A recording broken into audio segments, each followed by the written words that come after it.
Hello guys, kaya Ora, good morning. And ngayong araw is magpapa-whoop kami. Yung whoop is parang inspection siya dito sa counterpart inspection siya dito sa New Zealand. So kailangan siya every year na magpa-whoop para makita nila o ma-inspect nila na yung safety features ng mga sasakyan mo is okay pa ba or hindi. So, ngayon pupunta kami dun sa parang Pinoy owned yata siguro yung shop na yun. And then tingnan namin kung magkano magpa-whoop doon.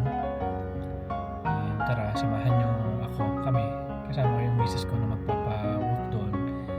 And so yeah, tingnan natin kung magkano nga abutin. Kasi first time ko magpa-whoop dito sa New Zealand.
Ito yung luma siguro.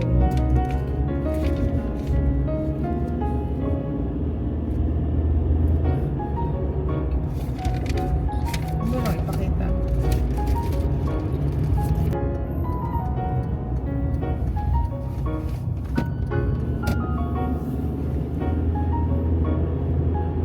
In 2.6 kilometers, stay to the left to State Highway 73A, Main South Road.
entrance, oh, naka. Ah, Yun na.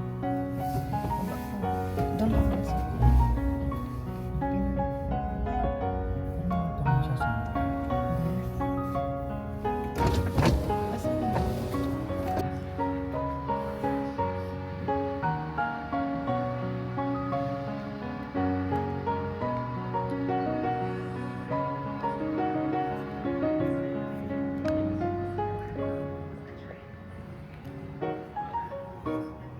Registration number.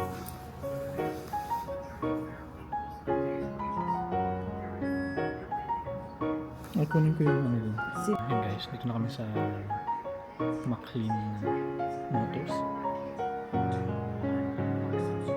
McLean Motors. Iniwan na namin yung sasakyan dun sa garahe nila. Ngayon sila na yung bahala mag-check sa nagpa-change oil na rin ako kasi hindi ko alam kung kailan pa yung last na change oil. Standard change oil. So, total ng $135 yung babayaran namin. Waiting lang kami dito sa may lounge area nila. Wait naman sila, approachable yung tao dito.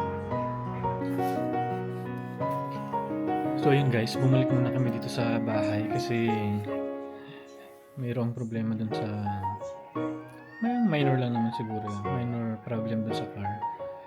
So iniwan namin dun sa shop. And then pinahiram lang kami.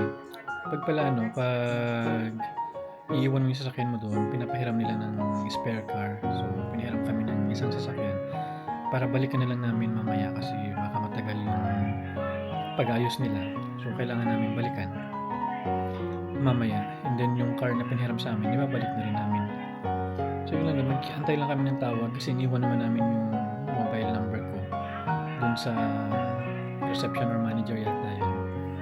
And then yun, magantay lang kami kung kailan namin, kung anong oras namin pwedeng pick upin. Sure. Yun guys, tapos na kami magpa-book. Pumusta na siya after magbayad. After may inayos dun sa sasakyan ko, pasado na siya. So ang next na woof natin ay April 2 ng 2026. So by next year na, 1 year yung expiration niya.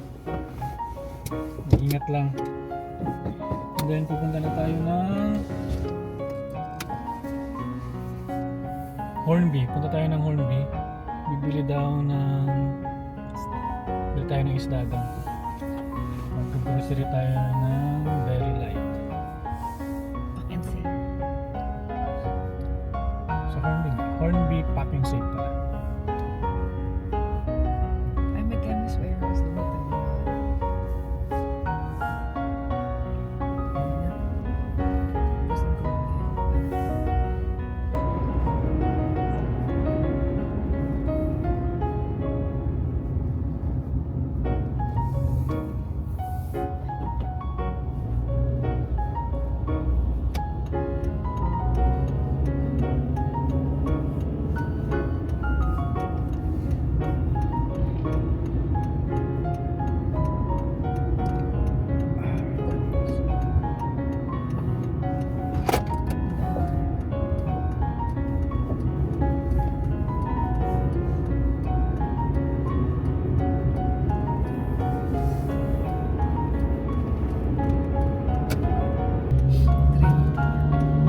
May manok pa doon, isang pa.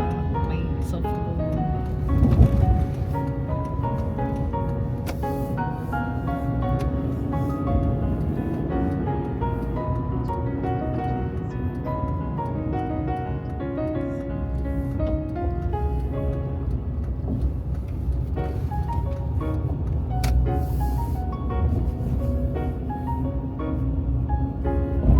Lapit kasi ito.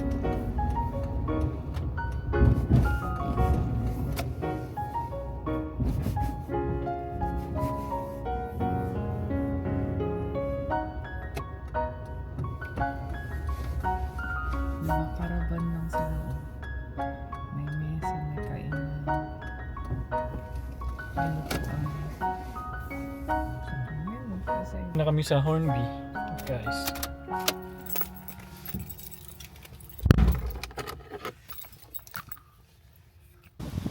So guys, so nakabalik na pala kami ng bahay. And mag-walking na kami. Walking muna kami. Kasi tapos na rin kami kumain. Magpapababa kami ng kinain. Nag-walking kami before ng Ramadan. So ngayon, balik kami sa dating gawin namin. So after namin kumain, mag-walking na kami.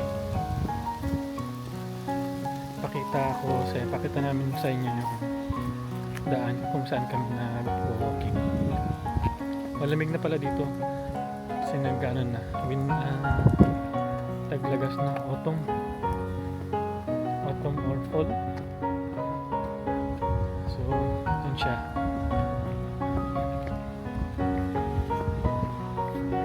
So may mga ano dito, mga puno. Wala na mga dahon. Naglalagas na yung mga dahon.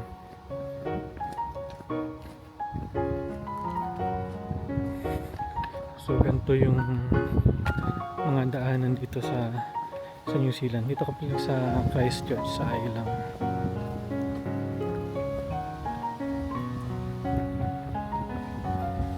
Malamig.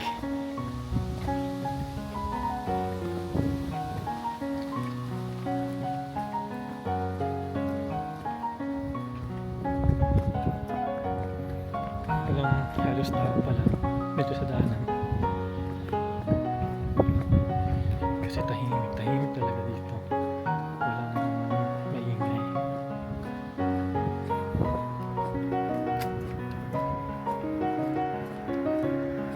Sa immigration. Nag-message yung saan si Mildred. Ate, nasa immigration na ako. Palabas na siya. Pararating niya lang. Parating. One sa ulis ka. Secure na yung breakfast. Maganda yung puno. Ganda ng mga puno dito. Pakita ko sa inyo mga puno. Ayan.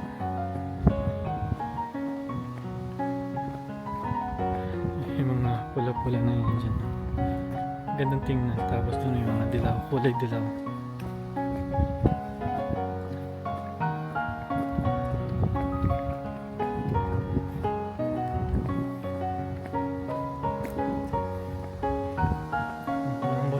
Mambon. Hindi mo nakikita? Oh, ayun o. Sagit lang. Kasi malapit na tayo lumapit. Balik-balik na tayo. Balik kami guys kasi maambon. Wala. Daan lang yun. Anong daan? Kasi meron ano tayo. Bakit pa? So magkasakit? Hindi, ganyan.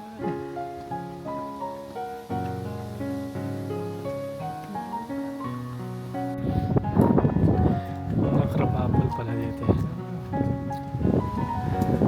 Sa daan lang. Kasi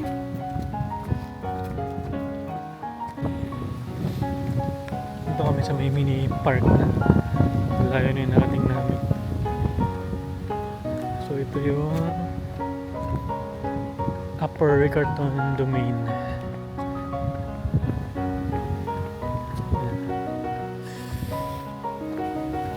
Yan, Upper Riccarton Domain. Minsan may naglalaro dyan. Baseball, batball. Daming mga puno dito.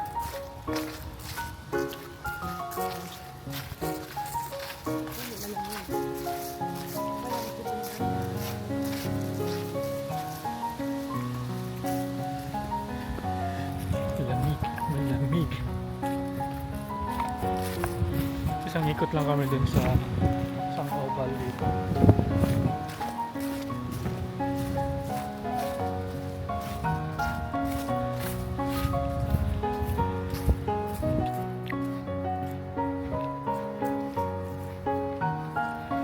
Ganun siya. Malawak tong park na to. Hanggang doon. Tapos nasan yung labasan? Doon. Labas kami doon mamaya doon sa area na yan.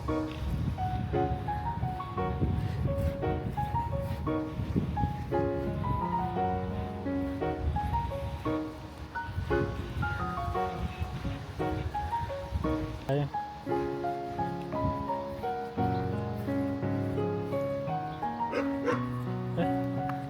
dagdag.